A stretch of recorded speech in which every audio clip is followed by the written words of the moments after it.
وأشهد أن محمدًا عبده ورسوله. أما بعد فإن خير الحديث كتاب الله، وأحسن الهدي هدي محمد صلى الله عليه وسلم، وشر الأمور محدثاتها، وكل محدثة بدعة، وكل بدعة ضلالة، وكل ضلالة في النار. اللهم صل على محمد وعلى آل محمد كما صليت على إبراهيم وعلى آل إبراهيم إنك حميد مجيد. اللهم بارك على محمد وعلى آل محمد كما باركت على إبراهيم وعلى آل إبراهيم إنك حميد مجيد. أعوذ بالله السميع العليم من الشيطان الرجيم. بسم الله الرحمن الرحيم. يا أيها الذين آمنوا كتب عليكم الصيام كما كتب على الذين من قبلكم لعلكم تتقون.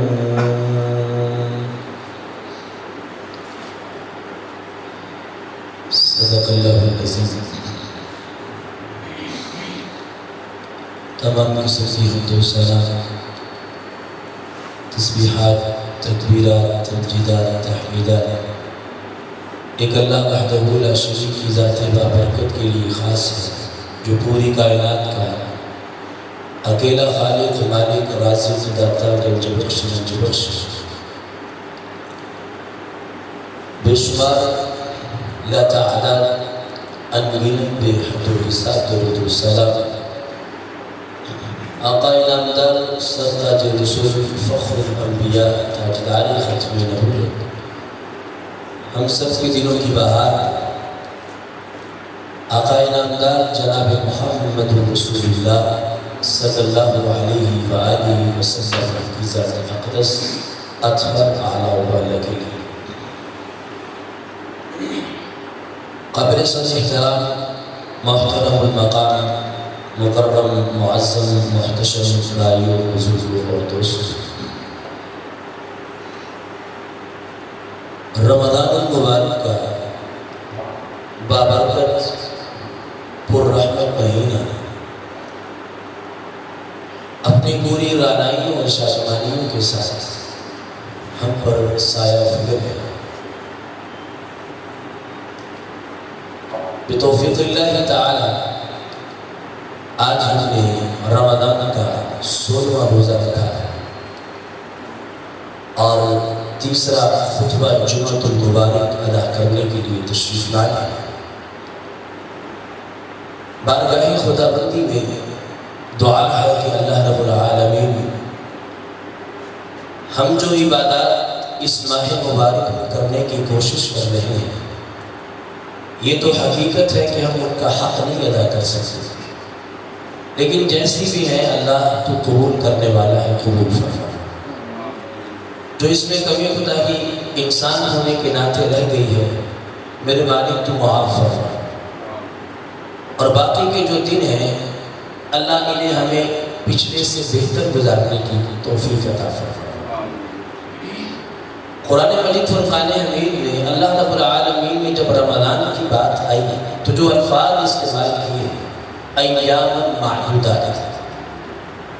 گنتی کے چند دن ہیں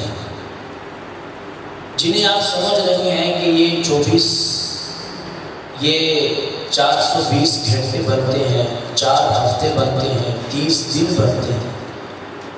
اللہ کی نگاہوں میں رب کہتا ہے کہ رمضان کے مہینے کے ایام معدودات گنتی کے چند دن ہیں، اور یہ چند دن اس قدر تیزی کے ساتھ تم سے گزر جائیں گے کہ جس طرح ایک تیز ہوا کا جھونکا تمہیں چھو کر کے گزر جاتا ہے۔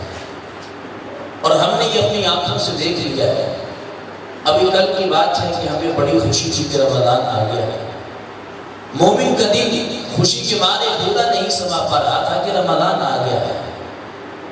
ہم فون کر کر کے ایک دوسرے کو مبارکباد دے رہے تھے کہ بھائی رمضان آ گیا ہے،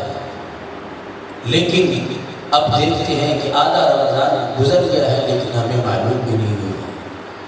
اتنی تیزی کے ساتھ یہ دن گزرتے ہیں، جس طرح پچھلے 15-16 دن گزر گئے ایسے ہی آگے والے 15-14 دن گزر جائیں گے اور ہمیں معلوم بھی نہیں۔ اسی وجہ سے اللہ رب العالمین نے اسی ایام معدودات کا لفظ دیا ہے۔ تو مبارک شخص وہ ہے جو اس ماہ مبارک سے فائدہ اٹھاتا ہے اور اپنے اللہ کو راضی کرتا ہے۔ یہ چند دن، چند لمحے، چند گھنٹے، چند منٹ، چند سیکنڈ اگر انسان ان کو قیمتی بنا لے تو یہ انسان کی بخشش کا اور انسان کی مغفرت کا بہت بڑا سامان بن سکتے ہیں۔ بہرغرض اللہ سے دعا ہے کہ اللہ ہمیں بہتر طریقے سے رمضان گزارنے کی توفیق عطا فرمائے۔ عزیزان گرامی قدر، شریعت اسلامیہ میں جو عبادات کا تصور مسلمانوں کو دیا گیا ہے، در حقیقت یہ عبادات ان اقوال، ان افعال اور اعمال کا مجموعہ ہے کہ جن کے ساتھ انسان اللہ کی بارگاہ میں درجات کی بلندی کی منازل کو طے کرتا ہے۔ وہ کوئی بھی نیکی کرے، وہ کوئی بھی عبادت کرے، کسی بھی نیکی کی کام کو سر انجام دے تو اللہ رب العالمین اس کے بدلے میں اس کے درجات میں بلندیاں عطا فرماتے ہیں۔ اور اس کے ساتھ ساتھ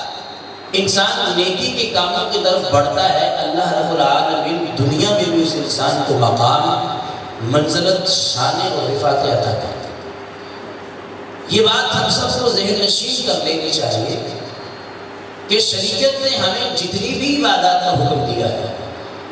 چاہے ان کا تعلق ہمارے اعمال کے ساتھ ہو یا ہمارے اقوال کے ساتھ ہو، کسی بھی طریقے سے شریعت نے ہمیں جو عبادت کرنے کا حکم دیا ہے، اس بات پر ہمارا ایمان ہونا لازمی ہے، ضروری ہے کہ ضرور بھی ضرور اس کا کوئی نہ کوئی مقصد ضرور ہے کہ جس مقصد کی وجہ سے اللہ رب العالمین نے ہمیں وہ عبادت کرنے کا حکم دیا ہے۔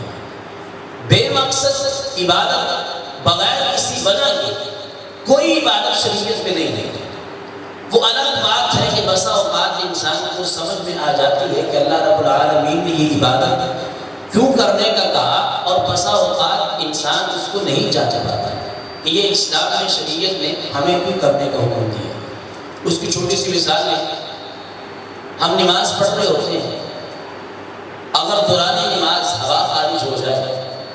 تو حکم یہ ہے کہ تم نے فوراً اپنی نماز کو چھوڑنا ہے اور جا کر کے وضو کرنا ہے، پھر آ کر کے تم نے نماز میں شامل ہونا ہے۔ اب انسانی عقل، شریعت انسانی عقل سے ماورا ہے۔ آپ جب وضو کرنے کے لیے گئے، آپ نے جا کر کے جن اعضاء کو دھویا، یقین سے بتائیے جس جسم کے حصے سے ہوا خارج ہوئی تھی، کیا اس عضو کا تعلق وضو کرنے والے اعضاء کے ساتھ ہے؟ ایسا ممکن نہیں ہے۔ اب انسانی عقل تو یہ کہتی ہے ہوا کہیں اور سے خارج ہو رہی ہے اور وضو کرنے والے اعضاء کو چھوڑ رہے ہیں۔ اسی طرح انسان جرابیں پہنتا ہے، موزے پہنتا ہے، تو حکم یہ ہے کہ تم نے موزوں کے اوپر مسح کرنا ہے، جرابوں کے اوپر مسح کرنا ہے۔ سیدنا علی بن ابی طالب رضی اللہ تعالیٰ عنہ فرمانے لگے تو کہا دین بالرأی، اگر دین عقل کا نام ہوتا، سوچ کا نام ہوتا، انسانی خیالات کا نام ہوتا، تو جو موزے کا نیچے والا حصہ ہے وہ زیادہ حق رکھتا تھا کہ وہاں پر مسح کیا جائے، کیونکہ زمین پر کس نے لگنا ہے؟ نیچے والے حصے سے۔ لیکن جب موزے پر مسح کرتے ہیں تو ہم اوپر والے حصے پر مسح کرتے ہیں۔ اب یہ وہ عبادات ہیں جو انسان کے ذہن میں نہیں آتی کہ اللہ نے ایسا کرنے کا حکم کیوں دیا ہے، ایسا کرنے کا جو حکم اللہ رب العالمین نے دیا ہے اس میں کیا حکمت چھپی ہے۔ لیکن چونکہ حکم یہ ہے کہ بھائی تم نے ایسا کرنا ہے، تو پھر ایک مومن کی شان اور مومن کی عظمت یہ ہے کہ جب اس کو پیغام ملے کہ اس کے رب کا فرمان یہ ہے، اس کے رسول علیہ السلام کا فرمان یہ ہے، تو پھر دل لگی کے ساتھ اس پر پورے ایمان کے ساتھ اس پر عمل کرے اور اس کو اپنی زندگی میں لے کر آئے، حکمت تلاش کرے۔ لیکن بسا اوقات ایسا ہوتا ہے کہ شریعت نے اگر کسی عبادت کا حکم دیا ہے تو اس کا مقصد سے ذکر کیا ہے۔ مثال کے طور پر ہم نماز پڑھتے ہیں،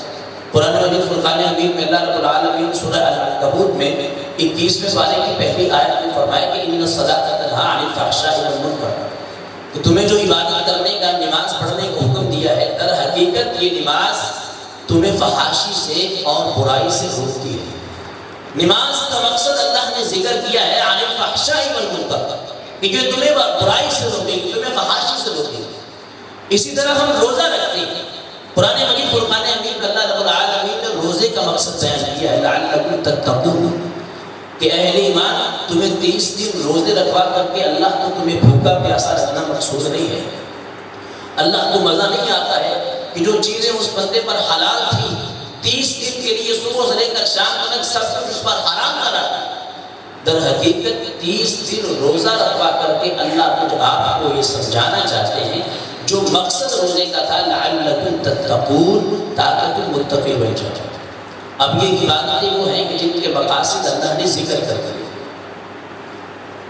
اب ایک سوال انسان کے ذہن میں پیدا ہوتا ہے، بسا اوقات ہم عبادت کر رہے ہوتے ہیں،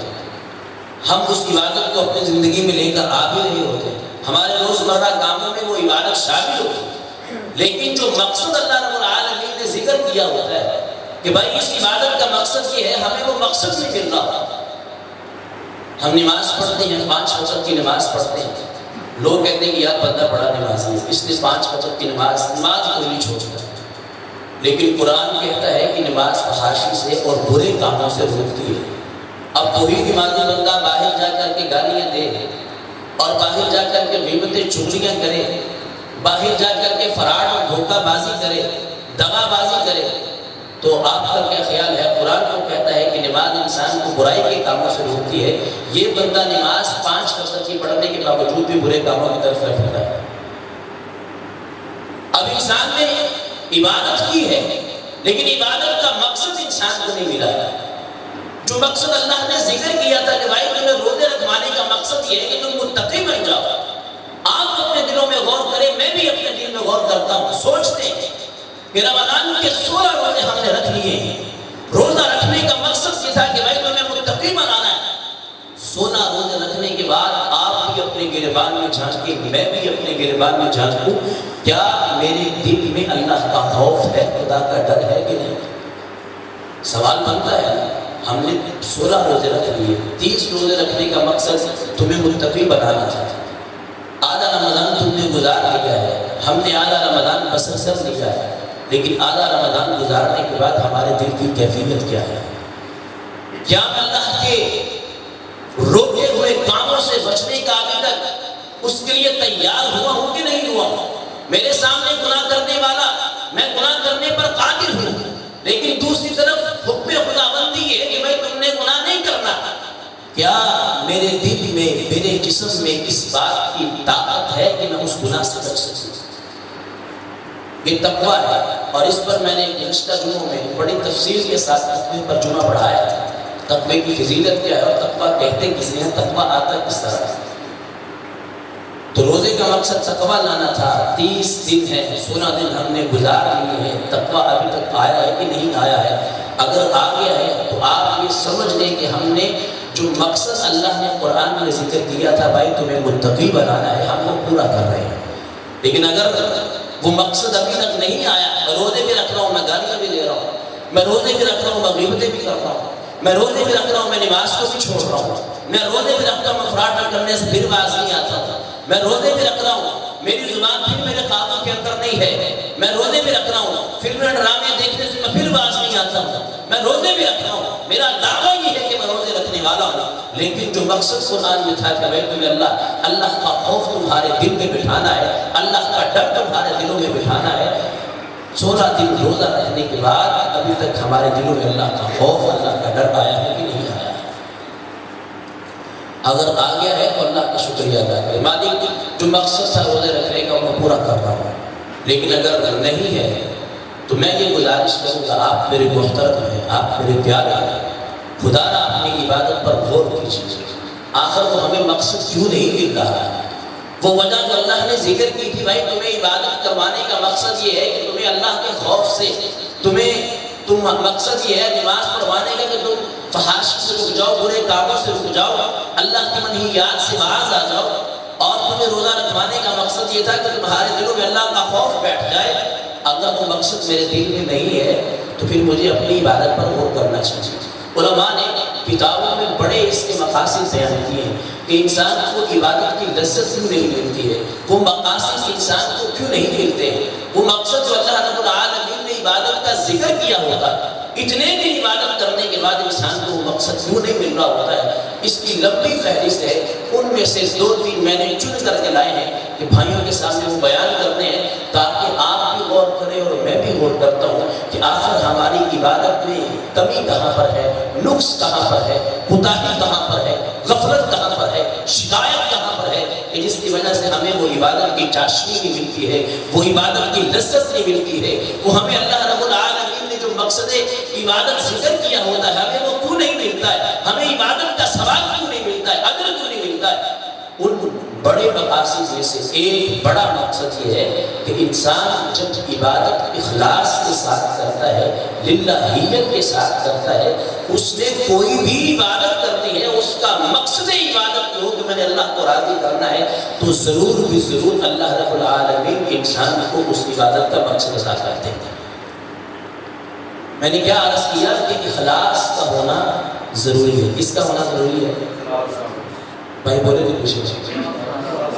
اخلاص کا ہونا بڑا ضروری ہے۔ اگر آپ چاہتے ہیں کہ مجھے عبادت کا مقصد مل جائے تو اپنے دل میں اخلاص لے کر آئے۔ اخلاص کیا ہے کہ انسان کوئی بھی عبادت کرے، کوئی بھی اللہ کی فرما برداری والا کام کرے، اس کا عبادت کرنے کا مقصد یہ ہو کہ میں نے اللہ کو راضی کرنا ہے۔ اس نے کوئی بھی عبادت کرنی ہے، مقصد یہ ہو کہ میں نے اللہ کو راضی کرنا ہے۔ قیامت کا روز ہوگا، حبیب کبریا علیہ السلام نے فرمایا انما الاعمال بالنیات، انسان کی جو نیت ہے اعمال کا دار و مدار اس نیتوں پر ہے۔ شیخ الاسلام علامہ عبداللہ ناصر رحمانی حفظہ اللہ نے اپنے ایک درس میں یہ بات ارشاد فرمائی۔ صحیح البخاری کی آخری حدیث پہ جب درس دے رہے تھے تو انہوں نے فرمایا کہ قیامت کے روز اللہ رب العالمین تم سے یہ بھی پوچھے گا کہ بھائی تم نے یہ عبادت کیوں کی تھی، تم نے نماز کیوں پڑھی تھی، تم نے روزہ کیوں رکھا تھا، تم نے حج کیوں کیا تھا، تم صدقہ کیوں دے رہے تھے، تم اللہ کی فرما برداری والے کام کیوں کر رہے تھے، آخر اس عبادت کو کرنے کا مقصد کیا تھا۔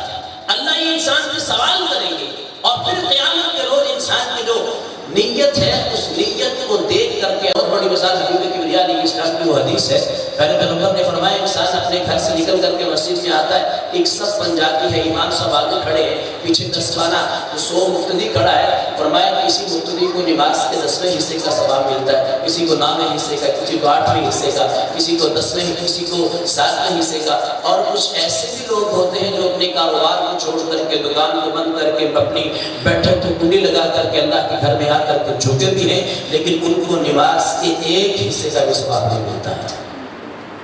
تو صحابہ نے کہا اللہ کے پیغمبر یہ کیسا معاملہ ہوا، وہ بھی امام کے پیچھے کھڑے ہو کر نماز پڑھ رہے، یہ بھی امام کے پیچھے کھڑے ہو کر نماز پڑھ رہے،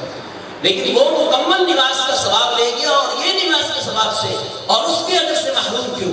تو پیارے پیغمبر علیہ السلام نے فرمایا میرے صحابہ یہ انسان کے دل کا معاملہ ہے، تو جتنی اچھی خلوص سے نیت دے کر کے اللہ کے سامنے کھڑا ہوتا ہے، اللہ رب العالمین اس کے اخلاص کو، اس کی الہیت، اس کی خوشنودی، اللہ کو راضی کرنے کا جو مقصد لے کر کے آیا ہے، اللہ اس مقصد کو لے کر کے اس بندے کو ثواب دیتے ہیں، اس کا اجر دیتے ہیں۔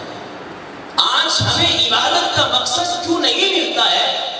میں قرآن اس وجہ سے پڑھوں کہ بھائی لوگ خوش ہو جائیں،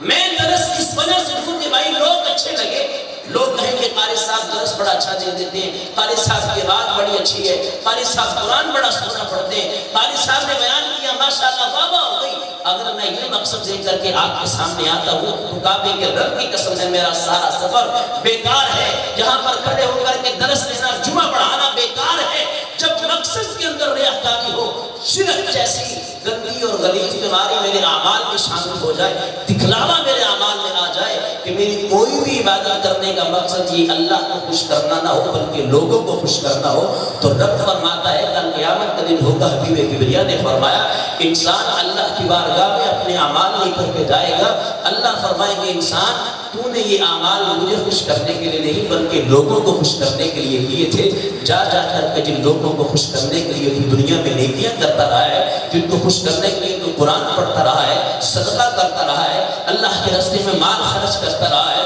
تو حج کرتا رہا ہے، تو نمازیں پڑھتا رہا ہے، جن کو خوش کرنے کے لیے تو نے عبادتیں کی ہیں، جا جا کر کے اپنا اجر اپنا ثواب انہی لوگوں سے لے لے، میں خدا کی بات تجھے دینے کے لیے کچھ بھی نہیں ہے۔ تو اگر اخلاص دل میں ہو انسان کو ثواب ملتا ہے، اجر ملتا ہے، وہ مقصد عبادت انسان کو مل جاتا ہے۔ 1400 سال قبل جب حبیب کبریا علیہ السلام نے ہجرت فرمائی مکے سے مدینے کی طرف، تقریباً پیدل اس وقت 8 دنوں کا سفر تھا، 8 دن اور 8 راتیں لگتی تھیں مکے سے مدینہ آتے ہوئے۔ اللہ کے پیغمبر بھی تشریف لائے، صحابہ کرام بھی تشریف لائے۔ ان صحابہ میں سے ایک صحابی تھا مہاجر ام قیس، اس نے بھی سفر کیا، صحابہ کرام کے ساتھ تشریف لایا، مدینے میں آیا۔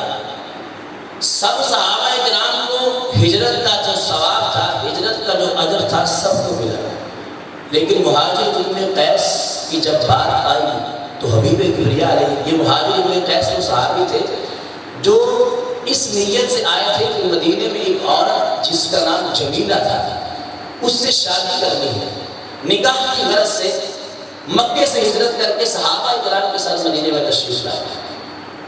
حبیب کبریا علیہ السلام کو جب اس بات کی خبر ملی کہ مہاجر ام قیس اللہ کو راضی کرنے کے لیے نہیں بلکہ ایک عورت سے شادی کرنے کے لیے مدینے میں آیا ہے، تو پیارے پیغمبر علیہ السلام نے فرمایا کہ سب صحابہ کرام کو ہجرت کا اجر اور ثواب ملا ہے، چونکہ اس مہاجر ام قیس کی ہجرت کرنے کا مقصد یہ تھا کہ میں نے اس عورت سے شادی کرنی ہے۔ اللہ کی نگاہوں میں مہاجر ام قیس کو ہجرت کا ثواب، ہجرت کا اجر نہیں ملا، کیونکہ اس کی نیت میں یہ تھا کہ میں نے وہاں مدینے میں جا کر کے اس عورت سے شادی کرنی۔ اب جو سفر کی مشکلات صحابہ نے برداشت کی وہی مہاجر ام قیس نے برداشت کی، وہ بھی 8 دنوں میں پہنچے، یہ بھی 8 دنوں میں ہی پہنچتا ہے۔ سواب وہ جو سفر جتنا لمبا ان کا تھا اتنا لمبا ان کا تھا، جو مشکلات اور جو دشمنوں کی طرف سے ڈر خوف صحابہ کرام کے دل میں تھا وہی اس کے دل میں بھی تھا، لیکن جب ثواب اور اجر کی باری آئی تو فرمایا مہاجر ام قیس کو ہجرت کا ثواب نہیں ملے گا، کیونکہ اس کی ہجرت کرنے کا مقصد عورت سے شادی کرنا تھا۔ اگر اس کی ہجرت اللہ کے لیے ہوتی تو اللہ اس کو ضرور ثواب دیتا۔ تو یہی بات کرنے کا مقصد ہے، جب تک ہماری عبادتوں میں اخلاص نہیں آئے گا، میں اللہ کے سامنے اس نیت سے آ کر کے نہیں جھکوں گا کہ اللہ مجھے راضی کرنا ہے، تو مجھے عبادت کا مقصد نہیں مل پائے گا۔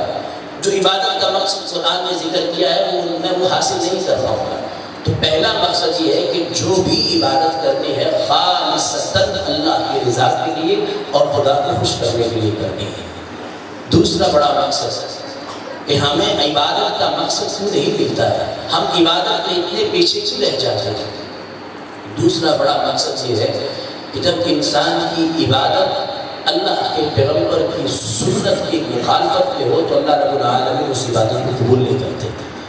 آپ ساری رات سجدے میں پڑے رہے، آپ سارا دن روزہ رکھیں، قیام کریں، رکوع کریں، سجدہ کریں، اگر آپ کی عبادت حبیب کبریا علیہ السلام کی سنت کے مطابق نہیں ہے، جو شریعت اللہ کے پیغمبر نے مقرر کی تھی، جو طریقہ کائنات کے امام نے بتایا تھا کہ بھائی تم نے یہ عبادت ایسے کرنی ہے، اگر میری عبادت اس طریقے پر نہیں ہے تو اللہ رب العالمین میری عبادت کو قبول نہیں فرماتے، کیونکہ بارگاہ خداوندی میں عبادات کی قبولیت کا جو معیار ہے اس کی ایک شرط یہ ہے کہ وہ انسان کی عبادت کو ہو کہ اس عبادت پر اللہ کے پیغمبر علیہ السلام کی مہر لگی ہے، اس کے علاوہ اللہ کوئی عبادت کو قبول نہیں کرتے۔ لیکن ہماری بدقسمتی یہ ہے کہ ہم نے جو بچپن میں سپارہ پڑھانے والی آنٹی سے نماز سیکھی تھی، اب تک 40 سال عمر ہو گئی ہے، 50 سال عمر ہو رہی، ہم وہی نمازیں پڑھ رہے ہیں۔ ہمارے ذہن میں کبھی خیال ہی نہیں آیا کہ یار چلو قاری صاحب کے پاس جا کر کے ہم بیٹھتے ہیں، قاری صاحب سے پوچھتے ہیں، قاری صاحب مجھے 50 سال ہو گئے، مجھے 40، مجھے 30، مجھے 25 سال ہو گئے، میں نماز پڑھ رہا ہوں، آپ دیکھیں میری نماز ٹھیک ہے کہ نہیں؟ ہم سمجھتے ہیں کہ ہم سے بڑا نمازی بندہ کوئی نہیں، جو نماز میں نے پڑھ لی ہے، جو میرے امام نے مجھے سکھا دی ہے، بس وہی پکی سچی نماز ہے۔ جو بچپن میں ہم سیکھے تھے اب تک وہی پڑھتے آ رہے ہیں، جو دعائیں ہم نے بچپن میں سیکھی تھی اب تک وہی پڑھتے آ رہے ہیں۔ ہم نے کبھی اپنی نمازوں کی تحقیق کرنے کی کوشش نہیں کی، اپنی نمازوں کی اصلاح کرنے کی کوشش نہیں کی، اپنے قرآن کی اصلاح کرنے کی کوشش نہیں کی۔ اور بڑے افسوس کے ساتھ یہ بات کہنی پڑتی ہے، اتنے بڑے ہم ہو گئے ہیں، اتنے اچھے اللہ نے ہمیں کاروبار دے دیے ہیں، ہم بہترین رزق کما رہے ہیں، لیکن جو قرآن ہم نے بچپن میں سیکھا تھا، جن غلطیوں کے ساتھ سیکھا تھا، آج بھی ہم ویسے بھی قرآن انہی غلطیوں کے ساتھ دہرا رہے ہوتے ہیں۔ یہ بہت بڑی ہماری سستی ہے۔ عبادت کا سنت مصطفیٰ کے مطابق ہونا ضروری ہے، لازمی ہے، اور یہ اسی وقت ہے جب انسان بار بار اپنی عبادت کی تحقیق کرتا ہے۔ قاری صاحب کے پاس بیٹھے، آپ آئیں، تشریف لائیں، قاری صاحب سے پوچھیں، قاری صاحب میں یہ عبادت کر رہا ہوں، میں نے یہ نماز پڑھی، آپ میری نماز دیکھیں، میرا سجدہ ٹھیک ہے کہ نہیں، میرا قیام ٹھیک ہے کہ نہیں، میرا رکوع ٹھیک ہے کہ نہیں، میرا سجدہ ٹھیک ہے کہ نہیں، جو دعائیں میں پڑھ رہا ہوں کیا یہ دعائیں ٹھیک ہیں کہ نہیں۔ کچھ نہیں ہوتا ہے اگر آپ 10 منٹ کے لیے اپنا ٹائم نکال کر کے اللہ کے راستے میں آ جائیں گے، آپ کے کاروبار میں گھاٹا انشاءاللہ نہیں آئے گا، آپ کی مصروفیات میں سے کچھ کمی نہیں ہوگی اگر آپ 10 منٹ اللہ کے لیے نکال لیں گے۔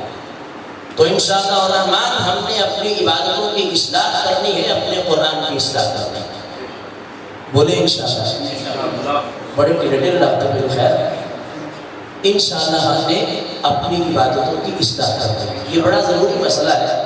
میں ایسے بیان نہیں کر رہا ہوں، میں نے دیکھا ہے اپنے کئی بھائیوں کو کہ وہی نمازیں اور وہی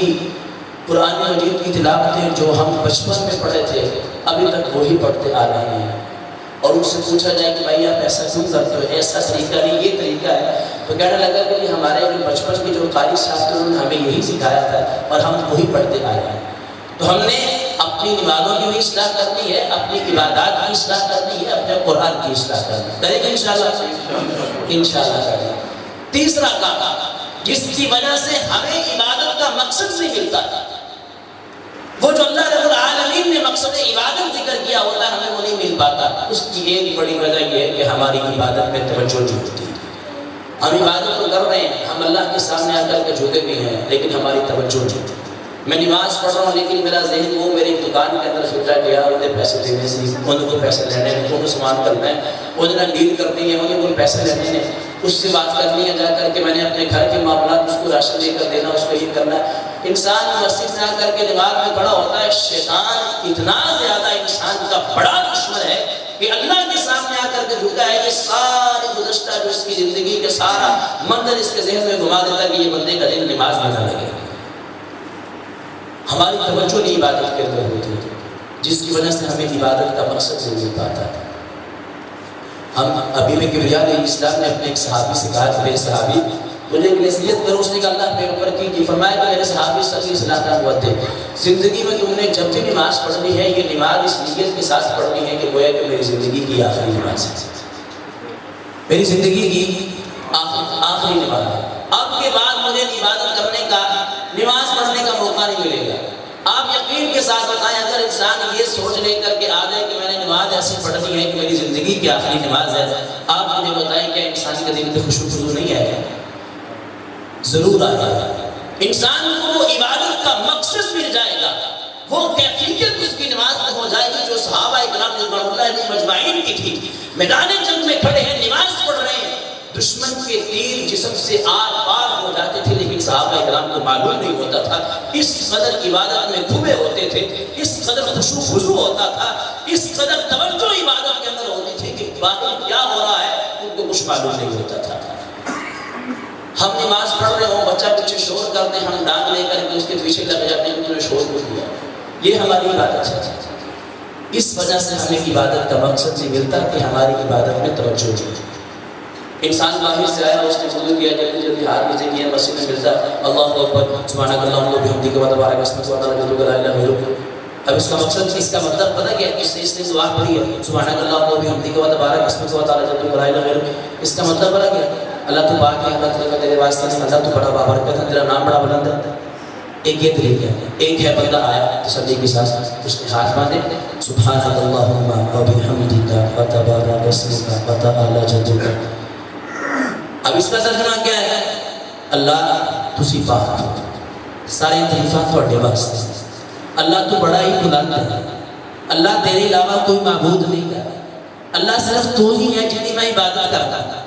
اب اس دعا کا مقصد و اس دعا کا مطلب یہ ہے، جب ہم عبادت کریں اور یہ سوچ لے کر کے اور اس سپیڈ کے ساتھ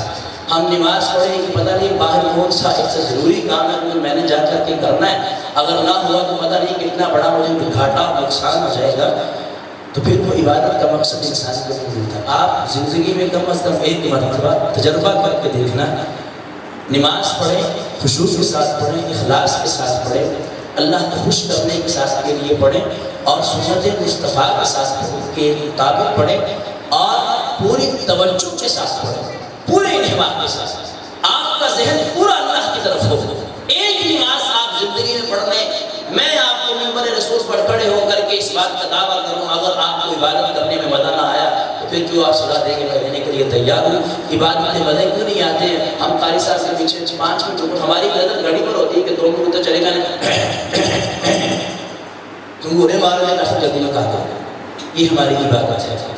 تو جب عبادت کا یہ ہو تو پھر ہم مجھے بتائیں کہ ہمیں عبادت کا وہ مقصد کیسے ملے گا؟ تو 3 چیزیں میں نے ذکر کی ہیں۔ پہلی چیز کیا ہے؟ ہم نے اخلاص کے ساتھ عبادت کرنی ہے۔ کس کے ساتھ عبادت کرنی ہے؟ سب بولتے ہیں کس کے ساتھ کرنی ہے؟ دوسرا مقصد اور دوسری چیز جو ہم نے اپنی عبادت میں لے کر آنی ہے، وہ ہم نے اللہ کے پیغمبر علیہ السلام کی سنت کے مطابق عبادت کرنی ہے۔ کریں گے انشاءاللہ۔ اور تیسرا کام، جو بھی عبادت کرنی ہے پوری توجہ کے ساتھ، پورے انہماک کے ساتھ۔ آپ نے روزہ رکھا ہے، آپ سارا دن بھوکے پیاسے رہیے، پھر اس مقصد کو بھولے نہ کہ میں نے روزہ رکھا ہوا۔ آپ روزہ بھی رکھ رہے ہیں اور گالیاں بھی لے رہے ہیں، آپ روزہ بھی رکھ کے بدزبانیاں بھی کر رہے ہیں، آپ روزہ رکھ کے بھی فراڈ اور جو ہے وہ دھوکے بازی سے باز نہیں آ رہے، جھوٹ بولنے سے باز نہیں آ رہے، پھر روزے کا مقصد کیا ہے؟ تو روزہ رکھتے ہوئے ہم نے پورے انہماک کے ساتھ، پوری توجہ کے ساتھ، جو بھی عبادت کرنی ہے پوری توجہ کے ساتھ۔ 5 منٹ زیادہ لگیں گے اور کچھ نہیں ہوتا ہے، لیکن انسان کو وہ مقصد عبادت مل جائے گا۔ یہ 3 کام جو انسان زندگی میں کر لے، اپنی عبادت کے اندر یہ 3 کام لے آئے، اس بندے کو عبادت کا وہ مقصد اور عبادت کی چاشنی اور عبادت کی لذت، عبادت کی مٹھاس حقیقت میں ہونی چاہیے، وہ انسان کو مل جاتی ہے۔ ان باتوں پر اتفاق کرتا ہوں، اللہ آپ کو صحیح معنوں میں اس واحد مبارک سے فائدہ اٹھا کر کے ہمیں اپنے صحیح معنوں میں اس